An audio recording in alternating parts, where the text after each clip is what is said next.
प्रकुंडम महाकाया सूर्यकोटि संप्रभ निर्विघ्नं कुरु मे देव सर्वकार्येषु सर्वदा। मंगलम भगवान विष्णु मंगलम गरुड़ध्वज मंगलम पुंडरीकाक्ष मंगलाय तनो हरि। देखिए शिव पुराण की कथा हम आप लोग को डाल रहे हैं, भेज रहे हैं। आप लोग शिव पुराण का कथा रोज़ सुनिए, दूसरों को भेजिए, लाइक करिए, सब्सक्राइब करिए। करने के पुण्य को भागी बनते हैं। और देखिए हमारे हमेशा कमेंट में लोग आता है, एक दिन नहीं भेजते हैं, कथा भेजिए कथा भेजिए। तो इसीलिए शिव पुराण का बहुत महिमा है, सब लोग सुनते भी हैं। और आप भी हर हर महादेव लिख दिया करिए। अब देखिए हम अब जो कथा कहने जा रहे हैं, अब देखिए बहुत सुंदर कथा है। शंकर जी पार्वती जी कैलाश पर बैठे थे, तो एक राजा की पत्नी थी। राजा बहुत बड़ा युद्ध हुआ था, युद्ध में मारे गए।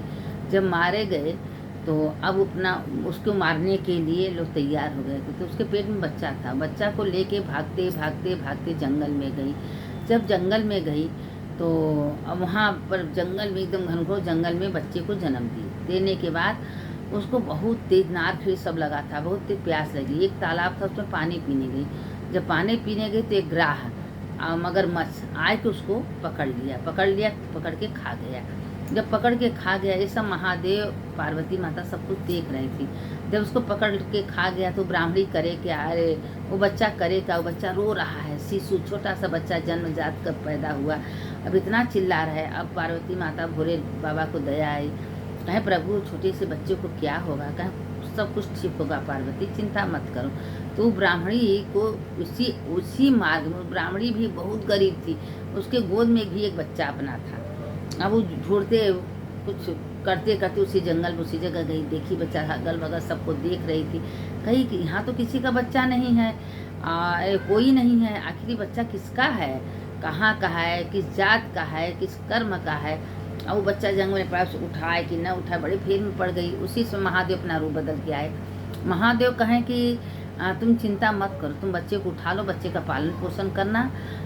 इसकी माँ जो है पानी पीने गई थी, इसको मगरमच्छ खा लिया। इसके पिता लड़ाई युद्ध में मारे गए, राजा निधन देश के राजा थे, उनका बेटा है। अब वो ब्राह्मणी कहे कि हम सोच ही रहे थे कि क्या करे कैसे करे, कोई भाई किसी का बच्चा छूना दोष है, तब अच्छा वो बच्चे को उठा के कही महात्मा हम तो खुद इतना गरीब हैं, लेकिन चलिए जैसे हम अपने बच्चे को पालेंगे से इसको भी पालेंगे। अब इसी तरह ले गए जंगल में पालने के लिए। जब जंगल में ले गए पालने के लिए, अरे अपने घर ले गई पालने के लिए, दोनों को पालन पोषण कर रही थी धीरे धीरे करते करते। अब महादेव का जिसको आशीर्वाद मिलेगा उसको कमी कहाँ रहेगा। अपन भिक्षा मांग के लाती थी, महादेव की कृपा से अच्छा खासा भिक्षा उसको मिल जाता था। तो इसी तरह पालते पालते जब लड़का बड़ा हुआ तो महादेव की कृपा जब हुई तो पता चला कि वो लड़का जो है उस निधन देश का राजा, वहाँ गया, वहाँ लड़ाई उड़ाई हुआ, उसमें जीत गया। और जीतने के बाद राजा तो राजा बन गया, और जो उसका भाई था उसको मंत्री बना दिया, और जो उसकी माँ थी राजरानी बना दिया। तो अब जो उसकी माँ थी महादेव से पूछने लगी, महादेव किस कारण से बच्चे को इतना कष्ट हुआ, माँ मर गई बाप मर गया। कहें देखिए पुनर्जन्म में राजा किसी का हत्या किए थे तो मारे गए, और जो ये उसकी माँ थी वो अपने सौतिया डाह में सौत को जहर दे के मार डाली थी।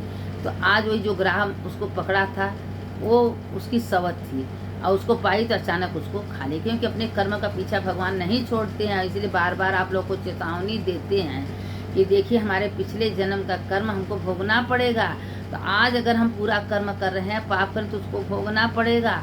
नेक्स्ट जन्म में भोगेंगे, अगले जन्म में भोगेंगे जरूर। अपना कर्म किसी को छूटने वाला नहीं है, इसीलिए बार बार कहते हैं कि भक्त के अधीन भगवान रहते हैं। अगर अच्छा कर्म करें भगवान आपके साथ आएंगे, आपके संगे रहेंगे, आपको पता नहीं चलेगा। अब देखिए कि एक ब्राह्मणी थी, एक ब्राह्मण थे, और दोनों बहुत बहुत गरीब थे। सेठ का खेत को जोतते थे, खेत किसान का जो खेती में अनाज पानी निकलता था उसी से वो पालन पोषण करते थे।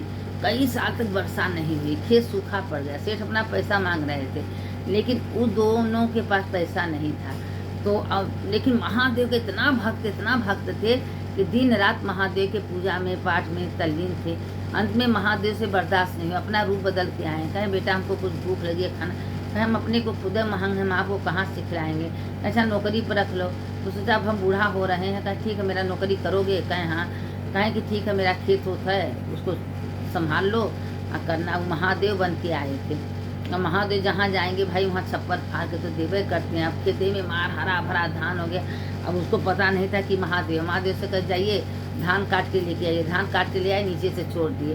तो कहें अरे तुम ऊपर से क्यों काटे हो, नीचे को क्यों छोड़े? कहें इसलिए नीचे छोड़े हैं उसमें फिर बाल हो। कहें कि एक बार कट जाता है दूसरी बार नहीं होता है। कहें नहीं होगा, लेकिन वही कहते हैं भक्त के अधीन भगवान रहते हैं। भगवान उसके घर में आए हैं नौकर बन के काम कर रहे हैं। कहें बारिश नहीं, कहें कोई बात नहीं, देखिए बारिश होगा, बादल को बटोर लेंगे, बारिश बढ़ जाए। भगवान महादेव कुछ भी कर सकते हैं। बारिश भी कर दिए। जब बारिश हो गया तो मार धान लहा हो गया। सेठ के जितना कर्जा था पैसा था सब उधारी दिया था, दे दिया। देने के बाद उसके पैर पे गिर गया। आप चाहे मानिए चाहे मत माने, आप मेरे महादेव हो।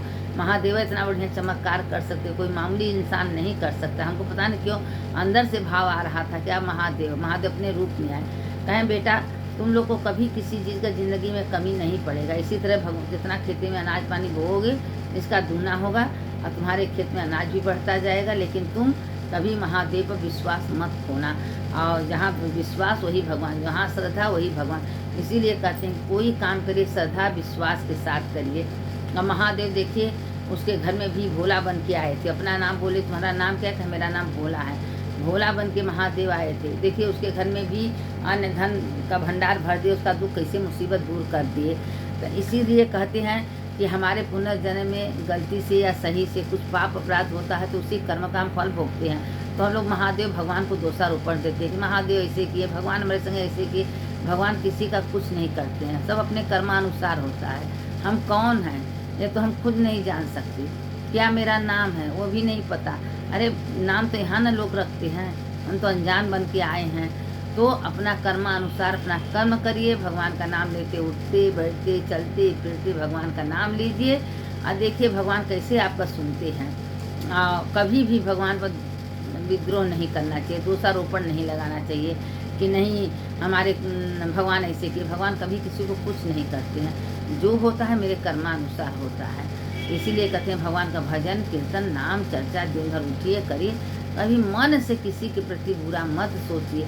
अगर किसी के प्रति बुरा सोचेंगे आपका स्वयं बुरा होगा, आपका कभी अच्छा नहीं होगा। आप सबके प्रति अच्छा सोचेंगे तो आपका स्वयं भगवान अच्छा करेंगे।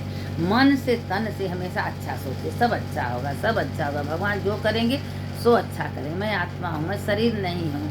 आज आत्मा निकल जाएगा, इस शरीर का कोई महत्व नहीं रह जाएगा। बार बार हम आप लोग सुनते हैं, शिव पुराण में बातें लिखा है कि और जानते हैं कि थोड़ा सा भस्म का मामूली बात नहीं है। थोड़ा सा भस्म, अगर आपके सिर पर भस्म है, गले में रुद्राक्ष का माला है तो शिव 24 घंटा शिव की निगरानी में आप रहेंगे। अगर भस्म नहीं लगाई है, रुद्राक्ष का माला नहीं, तुलसी का माला नहीं, कहीं बाई जाने शरीर छूट गया तो शरीर बेकार हो जाता है। अगर रुद्राक्ष का माला गले में है, तुलसी का माला, तो विष्णु का दूत आएंगे, शंकर के दूत आएंगे। तो इसीलिए कहते हैं कि भस्म का रुद्राक्ष कोई मामूली चीज़ नहीं। जो हमारे भगवान को पसंद है, प्रिय है, तो चीज़ क्यों ना हम करें भाई। हम दुनिया को दिखाने के लिए क्यों करें? दुनिया हमको काम आएगी। अरे भगवान को पकड़ लेंगे तो आपको स्वर्ग मिलेगा, दुनिया को पकड़ेंगे तो आपको नर्क मिलेगा।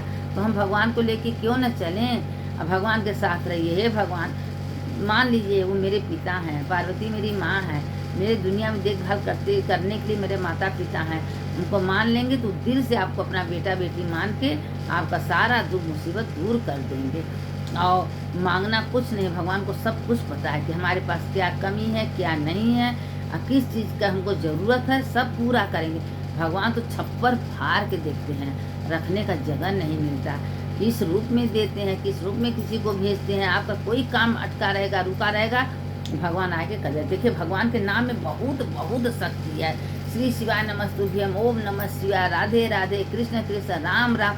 जो आपको मन में मंत्र में शक्ति हो, याद हो, वो मंत्र जपिए। ओम गणेशाय नमः, गणेशाय कुछ भी बोलिए, जो न मंत्र आता हो। नाम में बहुत शक्ति, मुँह से बोलते बोलते बोलते बोलते लेकिन अंदर आत्मा में भगवान बैठ जाएंगे। भगवान कहाँ नहीं हैं, हर क्षण क्षण में है। लेकिन भगवान कहते हैं कि तुमको श्रद्धा नहीं है, विश्वास में न रहे, लेकिन तुम भगवान का नाम मुंह से ले रहे हो तो एक दिन भगवान अंतरात्मा में विराजमान हो जाएंगे। बार बार हम आप लोग से कहते हैं कि 24 घंटा उठते बैठते चलते भगवान का भजन कीर्तन करिए। न पूछो हर हर महादेव शंभो काशी विश्वनाथ गंगे माता पार्वती ये मंत्र बोलते रहिए। आप जो सरल लगे आपको, सरल सबसे 2 अक्षर का राम राम राम, नहीं तो राम रामेति रामेति रमे रामे मनोरमे सहस्रनाम तत्तुल्यम राम नाम वराने, ये भी बोल सकते हैं। कुछ भी बोलिए बोलिए, नाम में बहुत शक्ति है। एक दिन हृदय आत्मा में भगवान विराजमान हो जाएंगे। आप कभी गलत रास्ते पर जा नहीं सकते अगर भगवान आपके हृदय में है तो। अब इसके आगे का कथा कल सुनाएंगे। कथा आप लोग मन लगा के सुनिए, दूसरों को भेजिए, दूसरों को सुनाइए और उसको उनकी भागी बनिए। हाँ, कमेंट में लिख दीजिए हर हर महादेव। सुनने वाले की जय, सुनाने वाले की जय। हर हर महादेव शंभो काशी विश्वनाथ गंगे माता पार्वती संगे। हर हर महादेव, घर घर महादेव।